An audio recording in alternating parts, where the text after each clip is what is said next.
Hi, everyone. Welcome to the Silver Years. My name is DK, and I'm very happy to be here, and I humbly thank you for joining me. Today, I'd like to talk about food, and more specifically, the food we eat in this country. In my country, I mean the United States, where I live. And I have to honestly say that sometimes I question whether we can technically call it food, given all of the information now coming to light about how so much of our food has been scientifically modified, chemicalized, and bioengineered in a lab. Our voracious consumption of what has no connection to nature, of what is basically fake food that the big food corporations have stocked almost every shelf in our grocery stores with, has given me great cause for concern for the health and well-being of our people, and most especially for our young ones, our future generations. This issue came up for me the other day when I saw an article about the soccer team from Norway that came to the States to play in the World Cup going on right now. I think I'm not a fan, but I think it's happening right now. The article talked about how Team Norway brought 2,000 pounds, basically 1 ton, of their own food with them. And sadly, I didn't even need to ask why. This included 600 pounds of fish, 250 pounds of cheese, 6,000 oranges, and whatever else. And I can only wonder if any of the other teams coming here to compete took a similar approach and were simply not hearing about it. Well, from where I sit at the table, the food we consume is meant to nourish, fuel, and even heal our bodies. But somewhere along the way, we've forgotten that our bodies are organic and part of the Earth's natural ecosystem. What's that old saying? From dust you came, and to dust you will return. We and the Earth are made from the same thing. Common sense would dictate to me that it takes something organic to nourish something organic. It would take something from the earth to nourish something made from the earth. Well, as an experiment, try feeding a rodent or any animal margarine and see if it'll eat it. Margarine is a petroleum byproduct created during World War II. It's like whipped plastic with added chemicals for coloring and flavoring, but plastic nonetheless. Nothing natural or organic about it, and no organic critter will consume it. Yet we've been brainwashed to believe that it's healthier for us than real butter.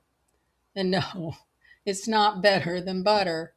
And consuming plastic is certainly not better for your heart, no matter what all those big food advertisements have tried to convince us of since I was a child. We've been seduced through big food marketing and false advertising over many decades to believe that brand names equal quality and that natural on the label means from nature, when nothing could be further from the truth. Natural on a label really means things like cancer causing dyes and natural flavors produced from the cells of early termination fetuses, among other things, which you can discover for yourself with just a little research. While big food may technically consider human cells of this kind to be natural, I consider it to be quite the opposite.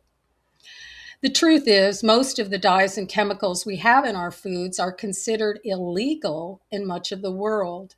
And I include GMOs, genetically modified organisms, in this as well, which includes, for the most part, the majority of our fruits and vegetables, flavorless and flat and highly disruptive to the digestive system.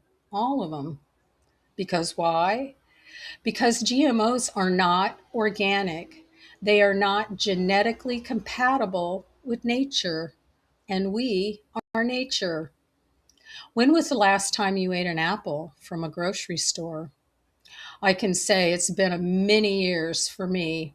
I used to love apples, but I won't touch one now unless I know what tree it's come off of. I know the apples they sell at the big chain stores are picked 1 to 2 years before they're put out to sell, and they're so heavily GMO'd to prevent bruising or browning, they're basically inedible, in my opinion. A tasteless waste of money that offers no nutrition but will leave you with little more than a bloated gut. Or how about strawberries? This is the latest big reveal I've seen. The largest strawberry supplier in the country, and we all know who they are because they're in every store, is now said to cause cancer due to the pesticides and other chemicals infused into them so they look pretty for consumers. And what about these ingredient lists on packaged items? Ingredients that are rife with unpronounceable scientific lingo that scream laboratory produced and not grown in nature because, well, nature can't be patented, but chemical concoctions can. If our food is from nature, should there even be an ingredient list? The organic item itself is the ingredient, right? And by the way, these ingredient lists are not always truthful about their ingredients because they're not required to be, at least not in this country. An ingredient list to me usually means bioengineered chemicals. And chemicals, when produced by big food, are designed to create addiction. Remember that old Lay's potato chip ad that claimed you can't eat just one? There's a chemical reason for that, and big tobacco has shown us how it's done. Big tobacco took something from nature, the tobacco plant, and weaponized it with toxic chemicals. Toxic chemicals that created addiction, serious addiction, and serious sicknesses resulted, just like fast food, chemical ridden and addictive, and not in a good way. Again, if you can even call fast food food, because it isn't always fast and it's definitely not food. What I find interesting about fast food is the volume, the mass volume produced, sold, and consumed. I have so many questions, so many questions. Like, where are these cows and chickens coming from to produce the volume needed to service the fast food chains throughout this country? McDonald's doesn't even own a farm or a ranch. They own hospitals, but no farm. So, who's supplying the meat for the advertised billions of burgers sold? Are there enough cows in the country to even make that happen? And McDonald's is only one fast food outlet of a multitude, which begs another question in my mind. Is the meat they're serving even real? What about the study showing that McDonald's burgers on buns and fries don't ever mold, even after years untouched? Right up there with the old Twinkie, right? Mold is nature's way of recycling something organic, something of this earth. No mold, not nature, in my mind. Okay, what about chicken wings? The billions of chicken wings. Where are they coming from? Who's growing these billions of chickens? There aren't enough chickens in the world to produce the volumes of hot wings that everyone can't seem to get enough of. Remember late last year when an executive at Campbell's Soup said he wouldn't be caught dead eating his company's products because Campbell's products were highly processed for consumption by poor people? That the chicken in their soups was bioengineered meat? You could make what you want of that term, bioengineered meat. But to me, bioengineered means 3D printed meat which is toxic, by the way. I even had a personal experience with bioengineered chicken in a can when buying cat food, except the cat food I bought was not cheap. It was a high end, expensive brand, and my cat went crazy for it like nothing I've ever seen. Except after a week, he got so sick he almost died. I took the food back, and of course, we'll never buy it again. Then there's the inedible farm grown fish of all kinds that have rubbery bones and no nutritional benefit. And the glued meat bits they call steaks for sale at our local grocery stores, and sometimes even served at high end restaurants. It's everywhere, and nobody's telling the truth. So, how can we know what we're really being served? Another popular favorite, and it was definitely one of mine, is chocolate. I read recently that there is an oversupply of real cocoa beans that isn't being used because the major chocolate producers have opted for chemicalized, lab created cocoa butter.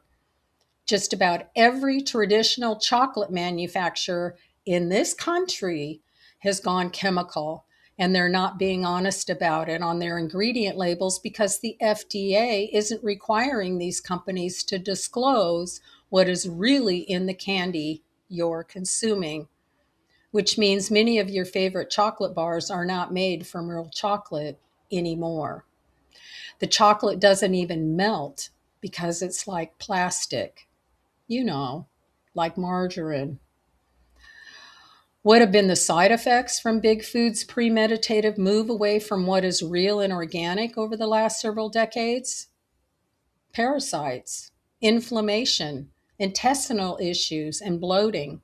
Allergies to things like gluten, because the big food farmers who are growing the wheat used in most everything generously sprayed with glyphosate, Roundup basically, before harvesting because it increases the harvest, even though the poisons are making us sick in mass and the food indigestible. Because there's no way for our bodies to absorb the nutrition from the foods we're eating due to the parasitic infestation and inflammation, we're literally starving ourselves as our bodies double in size from inflammatory bloat and other side effects. When you eat and can't feel satisfied, then what you're eating can't be considered real food, in my humble opinion. I've learned this the hard way. We've all probably heard the old saying, pay the farmer or pay the doctor. But anymore, I'm not even sure about trusting a farmer I don't know. And it seems we need to go back to our roots by becoming our own farmers and sharing with our neighbors, because I don't see the big food situation improving anytime soon. In fact, it's only gotten progressively worse. Now, this is not something I normally do, but I'm going to today because it's relevant. I co authored a book called In the Rearview Mirror with artist Katie Collins. There's a link below for anyone who's interested. In this book, we wrote a small bit titled Faux Food, FAUX, French for fake, faux food, in October of 2009. This was 17 years ago. We were sounding the alarm back then, and the alarm has only gotten louder with each passing year. So here's what we had to say back on October 7 of 2009 for whatever it's worth. So I've got this little book. Now I'm going to read this. Faux food. Another summer has ended, and our nation's school children have returned to their classrooms thanks to the old agrarian calendar. While the school year may continue its primitive revolution around the seasonal till and harvest, few are the children who have personally beheld the phenomenon of fertile farmland, let alone worked in the fields at harvest time. Although many of our children will probably never participate directly in the hands-on science of crop cultivation, most are taught in science class about a very fundamental part of the Earth's ecosystem called the food chain. A grade school science lesson on the food chain teaches us how energy flows from one level of existence to another upon consumption. And since food is energy, every living creature in the food chain gets its energy from the food it eats. Naturally, combining food chain principles with proverbial wisdom never fails to yield the ever popular, "you are what you eat." Nutritionists have been preaching these timeless words of warning for centuries. The irrefutable science supporting the importance of a balanced ecosystem prompts us to question the motives of big food and the reason behind government farm subsidies when we consider the methodical alterations being perpetrated upon the natural flow of our food chain. Foods today are described as processed, fabricated, artificial, and synthetic, and are full of chemical flavorings, artificial color, preservatives, fillers, and binders, as if this is normal. Even our basic staples like sugar and flour are known to be bleached, processed, and refined. And let's not overlook the customary corn syrup and casein infusions found in most things prepared and prepackaged for human consumption. Perhaps the reason we eat 3 times more than we should is because we're unable to get the nutrients our bodies need from the foods we're eating, and consequently, we never truly feel full or satisfied. Grade school science reminds us that it's impossible to get life sustaining nutrients from something that is not alive and a natural part of the food chain. We had a flashback in the rearview mirror that made us gasp in horror right alongside Charlton Heston as we watched a long line of waste disposal trucks pull up behind the Soylent processing plant and proceed to dump one cargo of corpses after another. After the dead meat was delivered and then cleverly reconstituted into Soylent Green wafers, we would only gag when the recycle of life was fed to an unsuspecting and hungry population of 2022. To dismiss Soylent Green, the movie, as just some old 1973 dystopian sci fi flick that couldn't possibly have any relevance to our 2009 reality seems logical. Surely everyone knows that only in the movies would people be dumb enough to fall for a corporate guerrilla marketing campaign designed to convince them that Soylent Green was a nutritious processed food made from high energy plankton and something they couldn't live without. Well, no one ever said that truth in advertising standards actually require anyone to tell the whole truth and nothing but the truth. Far from it. For standard marketing practices make it a point to routinely stretch and manipulate the illusion of truth for maximum profitability. Any detrimental consumer side effects are usually considered negligible when measured against bottom line profits. Case in point offers us a side mirror view at the marketing strategy for a popular brand of sucralose and how its no calorie sweetener is a better alternative to real sugar. The product slogan rationally asserts it starts with sugar, it tastes like sugar, but it's not sugar.